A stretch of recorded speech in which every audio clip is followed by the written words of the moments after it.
Allora, come promesso, avete sentito stop alle trivelle sul delta del Po, poi tutta la politica. Apriamo la pagina economica, ci ha raggiunto Marco Zecchinelle con Fapi Venezia. Buongiorno. Buongiorno a tutti. Buongiorno Presidente, grazie per essere con noi. Allora, di ritorno dalla Cina da pochissimo e c'è il grande tema, soprattutto per quanto riguarda il nostro Veneto legato all'automotive. Abbiamo il conto delle ore di cassa integrazione chieste da tante aziende del veneziano che si occupano, no? Che lavorano all'interno del comparto dell'automotive, perché attenzione, non stiamo parlando soltanto diciamo della parte meccanica, no? Della componentistica, ma ad esempio parliamo anche del tessile con gli interni, con i sedili, insomma, quindi c'è tutto un alveare di aziende che in questo momento stanno soffrendo. Allora, ci racconta un attimo, ci fa il quadro della situazione e vediamo anche di capire come possiamo uscirne, visto che il problema è legato anche un po' alla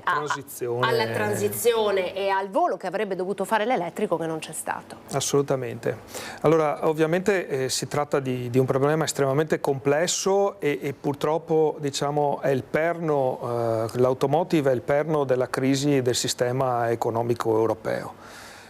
Partiva giustamente De Roberto dalla situazione del comparto, del territorio della città metropolitana piuttosto che dell'area di Treviso, che è molto legato al comparto automotive tedesco in particolare.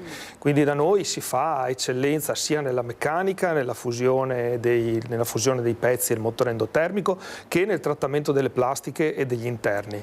Quindi è un settore veramente importante che cuba molti occupati e già si hanno dei segnali di cassa integrazione che purtroppo non sono molto preoccupanti dal nostro punto di vista, proprio perché c'è un problema di prospettiva e in questo senso c'è la questione relativa all'automotive cinese.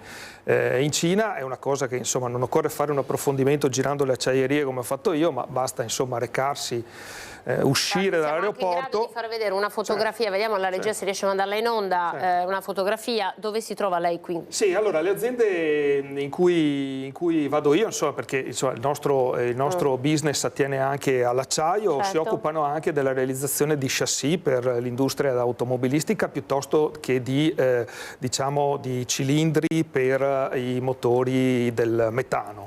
E quindi è un'industria che sta esplodendo in Cina, è già esplosa ormai da una decina d'anni, ma continua a crescere in modo esponenziale. Basti pensare che in Cina oramai si producono quasi 32 milioni di automobili.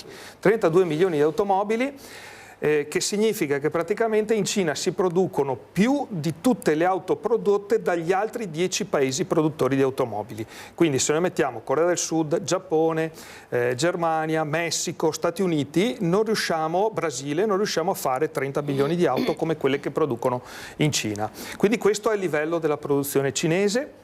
Va detto che in Germania si producono 3 milioni e mezzo di automobili. Germania in recessione. Esatto.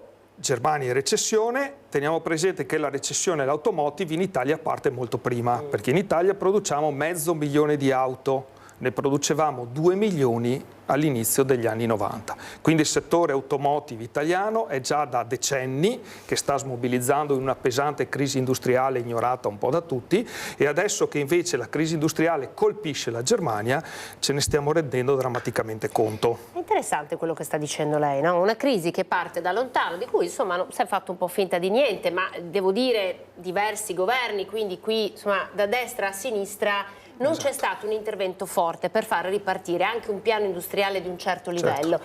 Lei, nel cuore di Confapi, quindi con le piccole e medie aziende del territorio, di che cosa c'è bisogno oggi per far ripartire il nord-est? Noi sappiamo dove si è sbagliato e abbiamo il timore che si sbagli ancora nello stesso modo. Diciamo che oggi, in un mercato che ha una competizione globale, in cui è necessario che le imprese siano veloci, che cambino rapidamente i loro piani industriali e che ci sia anche un efficace sostegno pubblico, non estemporaneo ma lungo nel tempo, possiamo guardare il passato di quello che è successo. Se noi guardiamo l'industria automobilistica italiana degli anni 80, è stata artificialmente protetta con dei dazi che servivano, ricorderai, abbiamo tutti una certa, a proteggere dalle auto giapponesi. Questi dazi hanno creato in Italia un solo player, che quindi era il gruppo Fiat, a cui insomma è stata poi data anche l'Alfa Romeo, insomma, con le contestazioni che ci sono state poi, perché era contesa anche col gruppo Ford. Sì. Comunque si è creato un unico player italiano, oggi si chiama Stellantis e non è più italiano.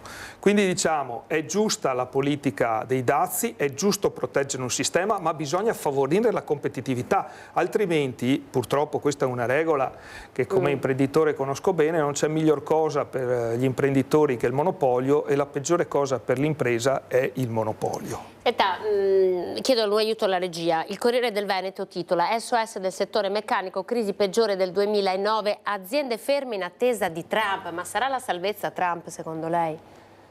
In realtà purtroppo questo è un altro dato altrettanto preoccupante, perché l'Europa rispetto alla Cina ha un saldo di export negativo, nel senso che chiaramente importiamo dalla Cina ben più di quanto esportiamo, ma con gli Stati Uniti la situazione è inversa. Esatto. E se pensiamo all'automotive, il saldo è decisamente uno degli elementi che contribuiscono a far arrabbiare Trump, perché Trump in alcune dichiarazioni ha detto che gli europei sono cinesini. Per quanto riguarda l'automotive ha senz'altro ragione, perché le auto che importiamo dagli Stati Uniti sono enormemente meno rispetto a quelle che riusciamo ad esportare, insomma. E quello americano è un mercato in cui l'automotive europea ancora cresce. Noi però insomma siamo la Cenerentola, anche perché c'è una sorta di concorrenza sleale che stiamo vivendo, perché noi paghiamo l'energia tantissimo, il mercato del lavoro, abbiamo carenza di personale. Voi come Confapi state molto insistendo anche con i vostri workshop, eventi, in cui volete davvero sottolineare che questi due sono i talloni d'Achille del nostro paese. Certamente, assolutamente. Allora questo è un dato veramente, veramente drammatico per noi piccole imprese. L'impresa italiana paga l'energia elettrica 40% in più di quanto non paghi un'azienda francese, il 30% in più di quanto non paghi un'azienda tedesca, il 20% in più di quanto non paghi un imprenditore in Spagna l'energia elettrica. Quindi questo costituisce, tra l'altro, e questa è una cosa che denunciamo sostanzialmente solo noi, questo costituisce sostanzialmente una tassa occulta, perché Enel e Eni, che sono i maggiori player nel campo dell'energia elettrica, sostanzialmente marginano questi utili miliardari, che in parte io appunto ritengo pure immorali, e sostanzialmente la gran parte di questi utili torna poi allo Stato in qualità di dividendi. Quindi le imprese italiane, oltre a una pesante tassazione, hanno anche questo ulteriore tassa occulta. Però consentimi di dire una cosa, che questo si collega all'automotive. Perché per esempio in Cina ricaricare un'auto elettrica costa dagli 0,11 agli 0,08 il kilowatt, mentre in una colonnina italiana siamo tra 0,80 e 0,60, il che significa che sul mercato cinese, dove ormai l'automotive elettrico viaggia per il 50% del parco circolante, sostanzialmente fare energia elettrica costa meno che usare combustibili fossili, e questa è una leva non da poco. Certo. Invece in Europa purtroppo si è fatto l'esatto contrario. Quindi insomma è una transizione nata male, possiamo dirlo? Una transizione veramente nata malissimo. Ma e gestita peggio? Gestita peggio, gestita molto male dai governi, che adesso dopo aver posto un obiettivo cosiddetto net zero al 2035, quindi l'automotive deve avere emissioni zero nel 2035, adesso sono propensi a rivedere questa possibilità. Questo è ancora peggiore, perché prima si è spinto un sistema industriale in quella direzione, dopodiché naturalmente si dice no, abbiamo scherzato, ma un modello automobilistico impiega almeno 8 anni prima di andare su strada. Esatto. E precisazione altrettanto importante, un altro errore l'hanno fatto anche le case automobilistiche però, perché sempre tornando all'esempio cinese, un'auto elettrica costa meno di un'auto endotermica, ma questa è una realtà industriale, perché il motore elettrico giustamente è intuibile, non occorre essere ingegneri per capire insomma che ha componenti assai più semplici un motore endotermico. Invece in Europa le auto elettriche costano di più rispetto a quelle endotermiche, perché c'è un margine di incentivi che alla fine massimizzano le case automobilistiche, non il consumatore come dovrebbe essere. Auto elettriche che pare insomma sono diventate auto di lusso